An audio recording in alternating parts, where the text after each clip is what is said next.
Welcome back. It's Dr. Castleberry here with our Creating Social Media Presence and Cultural Movements Asynchronous Dialogue. It's the digital lecture series, folks, and we're using your weekly written discussion questions from the readings to stimulate conversation. It's an asynchronous conversation, but I consider it a dialogue.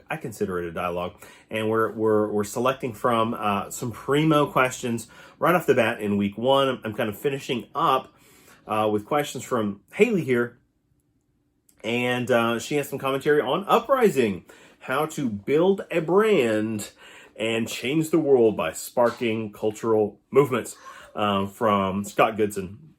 And reacting to chapter 1, Haley writes, how could a movement be beneficial to a business? Well, I mean, absolutely. Where do we begin to unpack this?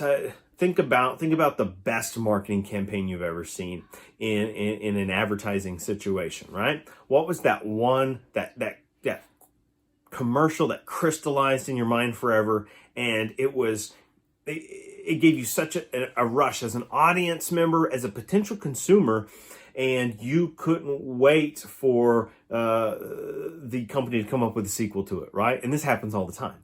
You know, a standalone commercial is not a campaign, but a commercial that sparks fire and it really moves the needle is likely to launch a campaign if it's not already pre-planned. And we can consider among the most successful advertising campaigns akin to movements. Now, Goodson's kind of toggling the line here, and that's good. He's giving us examples that could be interpreted as, sociological phenomenons, right? We're talking about cultural movements that veer toward that almost, social justice and some of these things. But he's heavily also looking at these advertising examples. And let's add context here. I teased this previously, but Scott Goodson, the author of our Uprising text, he's writing from a place of experience in advertising, all right? So here's someone with a large degree of previous experience and successful experience, and so he's giving us an industry insider's look here. He's writing from that place of privilege, and we're able to learn through the steps of others. And I think that's a valuable tool. Just like Emily Potter is an experienced interviewer and journalist, we're gaining expertise through them. And I think that's the brilliance of a multi-reading strategy, is it's not purely one textbook from a kind of monotone voice that has considerable distance. We're getting some perspective, and what a nice through line with our course theme, the praxis aspect, right? The putting into practice, that is, of bringing in guests that we're engaging, that we're interviewing. So there is definitely an intentional synergy with the course setup and the strategies we're trying to execute. So it's a movement. To spark a cultural movement is to create a kind, think of it like a fire that you can see from a long distance away. Let's think about a lighthouse, right? And how lighthouses historically serve as a warning sign, a beacon to ships at sea, right? And it's particularly important to keep them from crashing ashore, especially in foggy areas or amidst poor weather conditions or at night, right? All of these factors, but they also, they're also a guiding tool, right? And they're marking space and place for people. And we can attribute that a cultural movement, a spark, does that same thing. And what you want to do, no matter what role you're going into for an organization, a business, a corporation, is find the ways that you can be that valuable member, and find healthy ways to be competitive in the workforce. But you want to aid the business.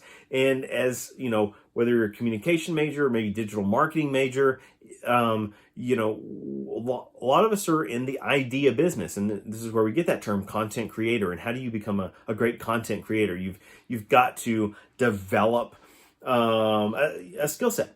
You know, it's not all natural. I think there are naturally charismatic people in this field, but everyone has to hone their craft to a certain extent. Next question asks, has social media made it easier for people to start movements? Are more people now involved with movements? And it will all be, you know, spitball conjecture here. Educated guess is it is more people are involved now because we can digitally get engaged. Let me ask you this. How many petitions did you sign in your life? Never mind. I'm talking primarily to people who have grown up with the internet. But I get sent a lot of petitions online, or I see a lot of petitions circulating online. They're circulating within my network. They're circulating within maybe a statewide network. They're circulating in a national network, possibly an international network. And I wasn't getting that previously. I wasn't engaging with those topics and contents previously. And guess what? The issue may not directly impact or relate to me, right? In my position, in my, you know, sort of socioeconomic or gender demographic. But my awareness and familiarity with it allows me to be a proponent or an advocate if it is a just cause, if it is something that I can lend support to. And so I would absolutely suggest that social media has made it easier for us to start movements, and we are more involved now in movements. The danger is if we're strictly involved from a digital perspective, we never actually help take steps to kind of move momentum forward. How active were we maybe with that movement to begin with? That's a food for thought. All right, questions from Tommy. Starting with the interview for journalists. What does Lee Potter mean by the pyramid structure on page 22? In her references, she says the inverted pyramid structure. Right, exactly. Pulled that excerpt up in advance, and she's talking about different types of interview. And just let's put it in context here. The question is your interview for a news story or an interview required? Is your interview for a news story the key question is your interview for a news story or a feature? If it's for a news story, your aim will be to summarize a recent breaking news item, interview people who can explain the story, and write it up in a clear and succinct way, parentheses, often using the traditional inverted pyramid structure with the most important news points at the top. In parentheses, end of sentence. Okay. So let's understand it in that context. What we're talking about is, let's think about a news organization. I'm going to use our two textbooks here. And instead of creating, you know, pyramid shape, let's create an inverted pyramid shape, right? Oh, the feminine V. So we've got our inverted pyramid shape, right? And what we're understanding by that method is, if we're thinking about a pyramid as a chronological ordering of information, and not just in a single story, yes, in a single story, but also in a news broadcast, what do? You go, do you save your best story for last, or do you lead with the most important topic of the day? And I think decades ago, you saw a lot of that the tease style, where they constantly put off the lead story. They will go the entire half hour, 50 minutes, 55 minutes, and then get to the lead story. That's an old trick by, local regional news networks. But really, if it's a breaking news story, you've got it. You're leading with it. But if you're writing that kind of story, that kind of information, this is what they mean with this phrase that I'm sure most of you have heard of. Don't bury the lead, right? Don't bury it, because we need it. We need. All right, I'm making my V here.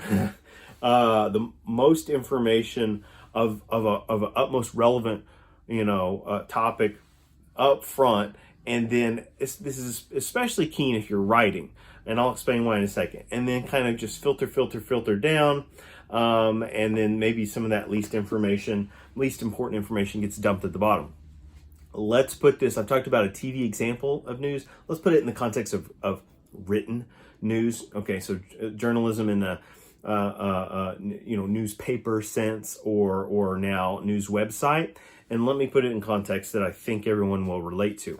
How often do you click on news stories, however relevant? And but let's say of a more topical nature, right? Hard news. Soft news is like, what shoes was celebrity wearing to premiere this new album? Sounds like this. Hard news is like investigative stories. The minutia of some crisis or something, and we've got to break it down. And so, how many times when you click on those hard news stories do you make it all the way to the end? What is your limit? What is your limit on word count? All right. And this is not an indictment to you, the individual, but this is a societal shift. And is it somewhat of an indictment?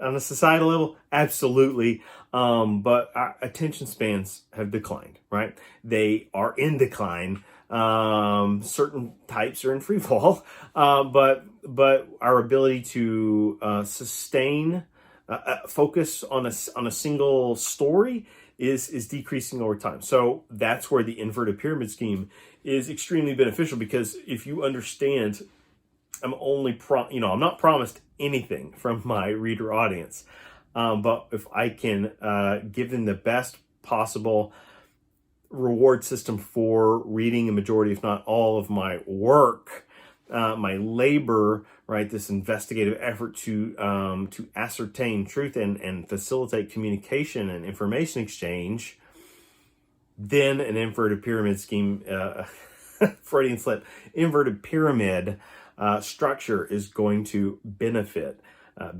us. The next question comes from The Uprising: How to Build a Brand, Change the World by Sparking Cultural Movements book. Scott Goodson, can you explain in the quadrant on page 9 how making bamboo bikes is a small personal movement? I understand a small movement. How is it personal? Selling these bikes would be greater good for society. And I see where we're going here. So here's the page 9, and so this is just a quadrant is used to help simplify information, right? To give us tools for understanding big concepts in more straightforward ways. And so in this quadrant we have two sets of oppositions, right? And to create, thus in the crosshairs, 4 quadrants, 4 sections.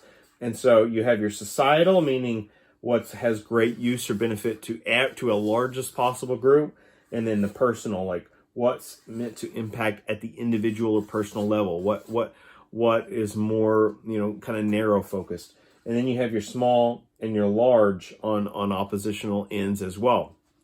And so they put like Occupy Wall Street at the societal level and large, right? Happened in a big city, enormous group of people, impacted tons of people, and it was a societal issue. And then it's the opposite example is handcrafted bamboo bikes, because it's personal and small. Well, let's think about the product itself, right? Let's think about it as a product. But let me ask a question before we think about a product. Let's poll the audience, and I think the demo of this group is probably higher than average. How many of you all are riding bikes, right? So let's broaden that question, and let me ask immediate follow-up. How many people ride bikes? What does that percentage look like? Now, there's a difference between what you think it looks like and what it looks like, regularly. I rode a bike all over town when I was younger, right? Rode a bike all the time, regular after-school activity.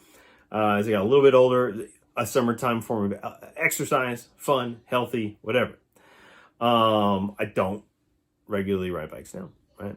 I consider it more a niche form of exercise. Now, if I've been in the gym, have I rid a bike? Yes. I say rid, like as in I got rid of the bike. I said no more bike. Do I go to the bike every time? No. Is it the first thing I'm looking at? No. Does it get kicked out the door on the items? Yes. Would I choose alternative forms of exercise that don't involve the gym?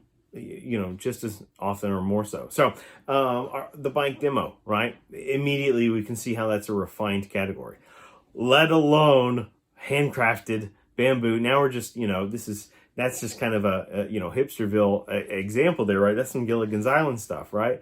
So I think we can understand why it's fit into that hypothetical category. Next question: how do companies still maintain a good image when they release all control of a movement? What if the movements go south and does not follow the company's ethical standards? This is the $1 million question, right? Maybe $1 billion question. This is why it's so fascinating to watch how incredibly successful companies may have their stocks, the value of their company, in other words, in stock form, plummet if they go through some kind of like crisis, or it's about creating organizational stability versus instability. Nike is one of the most bulletproof Teflon corporations you'll ever find, because they have never been afraid to kind of take a social position that maybe we'll use sociopolitical terminology here for the sake of the example, that quote unquote middle America or flyover states would deem controversial, and they're not afraid to kind of like just join up in arms, right? And that's that's an example of riding the wave, right? Being able to, the brand is stronger than any sort of crises that can punch or pierce it, right? And that's why you use that term Teflon. They're bulletproof in a world where everyone on social media is ready. I don't mean everyone, but such a large number of people are ready to seemingly endlessly attack, corporations and people and companies. You all know what I'm talking about. There's a level of I'm going to use a term here, toxicity online, and it is a 21st century problem that it's good to be equipped with a deeper understanding of, like, an information literacy toward these kinds of problems, because you may end up with a company or organization and you're helping rep them, and you need to navigate those channels and find the right kinds of communication that are going to steer the company out of, oh man, we're full of like watery sailor terms today, right? Hot water. All right. Let's take another segment break. We'll come back and just continue down the line with these fantastic week 1 questions.